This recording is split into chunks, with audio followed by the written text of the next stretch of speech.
Danilo. Danilo. Fala, galera. Responsável ou não? Dessa vida, rapaz.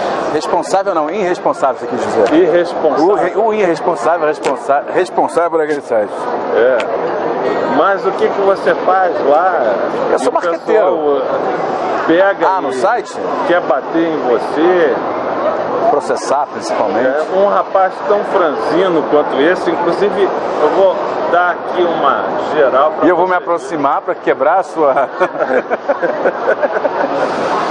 a sua geral. O que você faz que todo mundo tem raiva de você, rapaz?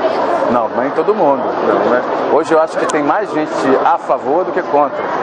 Tanto que é o site mais acessado da internet hoje. 45 mil pessoas por dia. Mas os inimigos vão lá olhar para ver depois o que você também falou, tem isso, né? Com certeza. Até para saber, para se defender, né? Bom, a gente sabe, Malafaia Assis, que já me chamou de filho do diabo, por uma coisa que ele leu lá e ditou direitinho o que estava escrito.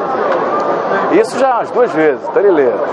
O Marco Feliciano também lia, mas a gente acabou, né, se entendendo numa entrevista, né? Eu ouvi falar. Que nós tivemos, Essa turma lê, os falsos profetas leem mesmo, inclusive até para poder falar com os advogados. Mas não adianta nada, o que a gente está fazendo é refutação bíblica com humor. E é com humor porque o evangelho é da alegria. As pessoas ficam preocupadas, não, você faz apologética com humor, o evangelho não é a razão de humor. Mas o evangelho é a razão de alegria. Mas aquele negócio de bate a cobra também funciona aí, né? Funciona também. Acho que a gente tem que bater naquilo que é certo, né? E tem que assoprar em determinados momentos. Por exemplo, muitos pensam que eu sou um cara contra a igreja. Aliás, contra até a igreja institucionalizada. E eu sou um cara completamente a favor da igreja institucionalizada. Eu sei que o site é muito lido por desigrejados, isso é um fato, mas a intenção, e por pessoas que são tão feridas, que foram magoadas por essa corja que aí está, mas a ideia não é bater no Senhor, nem na igreja, nem nas pessoas que estão lá, mas é mostrar, apontar uma direção. Olha aqui, tem gente séria fazendo isso. Eu sou sério, não, tem várias, muita gente lá no blog, publicado lá, de gente séria que está lá, né? Então a gente mostra as coisas ruins, mas chama pessoas sérias, como por exemplo o entrevistador, que já teve texto lá, já teve seu livro anunciado lá. Aqui, tem isso de ruim e tem isso de muito bom. Porque as pessoas, quando vão para essas igrejas, essas fábricas de fazer maluco, essas fábricas do sagrado, esse comércio do sangue do Senhor, elas saem de lá odiando tudo isso. Elas saem feridas, elas saem com seus casamentos destruídos, elas saem com suas finanças acabadas, com os seus sonhos, elas acreditam naquilo que a profetinha disse que ia acontecer e que ela ficou sentada na cadeira esperando que fosse acontecer. Aquelas mulheres que disseram que o pastor disse que o namorado dela ia chegar se ela fizesse isso hoje, e ela perdeu a juventude dela inteira esperando o marido dela apontado pelo Senhor chegar. E de repente o Senhor não estava nessa equação, não. Estava não, né? Estava nessa equação, não. Então as pessoas chegam muito feridas. E aí elas vão entender o que é o verdadeiro evangelho da graça. Aí elas vão entender porque eu estou falando dessas coisas com felicidade, com riso, né? E elas vão entender também que eu uso da polêmica e do sarcasmo, às vezes, para atrair as pessoas para ouvir o evangelho. Elas foram vítimas dessa indústria, me vêm denunciando essa indústria, riem ou se exasperam com os absurdos que eu publiquei ali, mostrando a indústria, absurdos que algumas vezes são absurdos que os pais passaram, que ela mesma passou, que alguém que ela conhece passou, vê aquilo, atrai-se por isso, mas depois um texto abaixo vê um texto falando de um evangelho outro, que na verdade é o verdadeiro. Esse é o objetivo. Mas aí você acha que a igreja institucionalizada é a grande solução que Deus tem e a grande visão que Ele tem para o grupo que vai testemunhar perante os povos? Não é essa igreja institucionalizada que tem criado posições, títulos, hierarquia, cargos de carreira, que tem enriquecido tanta gente? Não, isso é coisa de homem, né?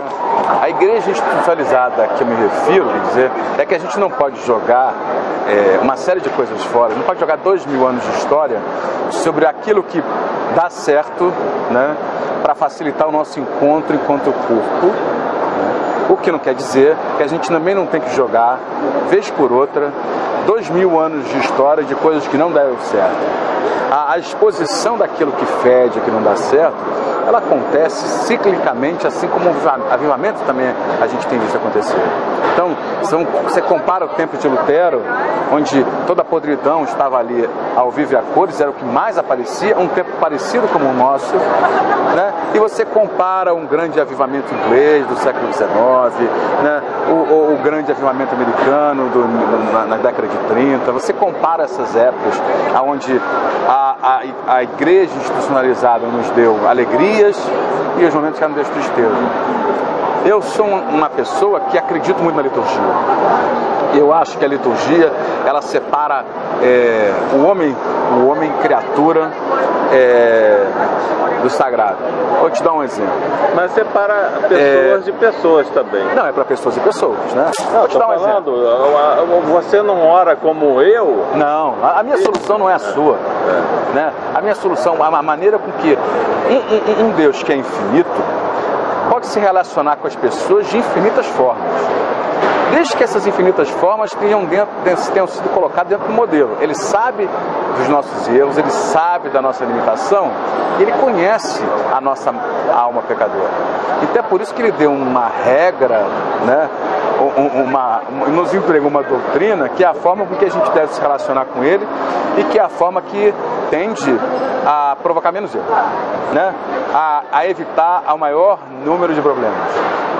Há certos erros, como os erros da Igreja Católica e do Papado, que vão se perpetuando ao longo dos séculos, insistindo naquele erro. Mas há acertos também. Eu acho a liturgia importante.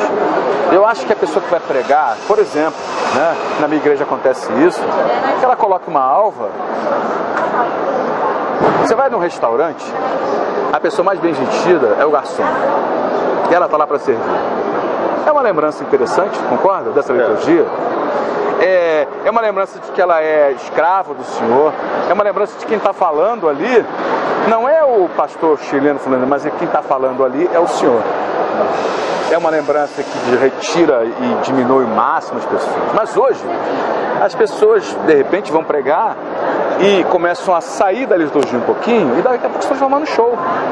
Eu quero ser um pouco mais diferente, eu quero ser um pouco mais legal, eu quero ser mais relaxado. Então, por exemplo, imagine a Igreja Renascer, uma obra maravilhosa que começou num apartamentozinho, no Cambuci, com pessoas querendo estar com o Senhor de uma forma diferente, e se transformou num papado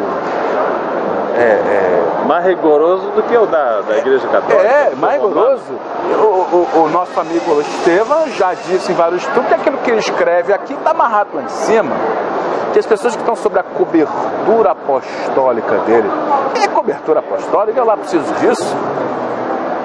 O Senhor tirou todas as coberturas, eu vou tirar Jesus do caminho para botar entre eu e o Senhor, Estevão, né? Há um só mediador entre Deus e o homem, Jesus Cristo, o homem, que é o cara que quer entrar no meio disso aí. Para quê?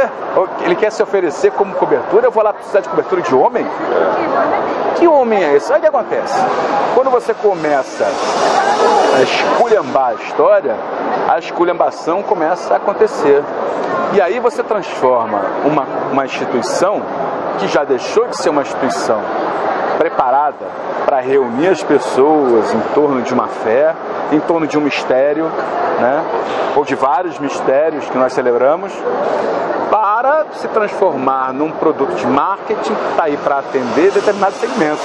Essa aqui é a igreja da classe AB, que está associada com investimentos da classe AB, com aspirações da classe AB. Essa aqui é a igreja do povão, que está associada com necessidades do povão. Aí você tem um pastor se metendo em questões trabalhísticas, por exemplo, como a gente vê na IURD, falando da sindicalização, das pessoas que estão nas classes E e B, que não tiver que estar se metendo com isso, assim como você vai ver igrejas ou pastores preocupados em divertir os seus membros. Que deveria ser a última preocupação de um pastor. E ainda que sejamos o povo da alegria, e somos mesmo, ainda que estejamos fazendo humor e tudo mais, não é preocupação da igreja divertir os seus membros. É preocupação da igreja preparar pessoas que saibam se divertir em santidade. E se divertir em santidade não é se divertir com cueca apertada nem anágua. Se divertir em santidade é fazer tudo na vida para ele, seja o que for.